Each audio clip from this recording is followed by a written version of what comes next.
2024 সালে পিলখানা ট্র্যাজেডি নিয়ে নতুন রহস্য উদ্ঘাটনে সরকারি নির্দেশ।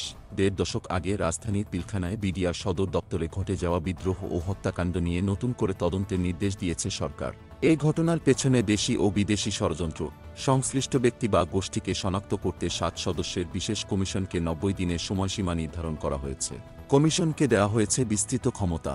সন্দেহভাজন যে কোনো ব্যক্তিকে তলব ও জিজ্ঞাসাবাদ করার অধিকার সংরক্ষিত থাকবে তাদের। মঙ্গলবার মন্ত্রিপরিষদ বিভাগ থেকে এ বিষয়ে একটি প্রজ্ঞাপন জারি করা হয়েছে।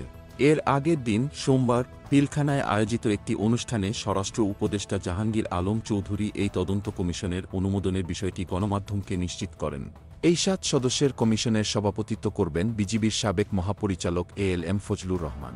অন্যান্য সদস্যরা হলেন অবসরপ্রাপ্ত মেজর জেনারেল মোহাম্মদ জাহাঙ্গীর কবির তালুকদার, অবসরপ্রাপ্ত ব্রিগেডিয়ার জেনারেল মোহাম্মদ সাইদুর রহমান, অবসরপ্রাপ্ত যুগ্ম সচিব মুন্সি আলাউদ্দিন আল আজাদ, পুলিশের অবসরপ্রাপ্ত ডিআইজি এম আকবর আলী, ঢাকা বিশ্ববিদ্যালয়ের রাষ্ট্রবিজ্ঞান বিভাগের সহযোগী অধ্যাপক মোহাম্মদ শরীফুল ইসলাম এবং জগন্নাথ বিশ্ববিদ্যালয়ের শিক্ষা ও গবেষণা ইনস্টিটিউটের সহকারী অধ্যাপক মোহাম্মদ শাহনেওয়াজ খান চন্দন। উল্লেখ্য, 2009 সালের 25 ও 26 ফেব্রুয়ারি ঢাকার পিলখানায় সীমান্তরক্ষী বাহিনীর সদর দপ্তরে ভয়াবহ বিদ্রোহের ঘটনায় 47 সেনা কর্মকর্তাসহ মোট 74 জন নিহত হয়েছিলেন।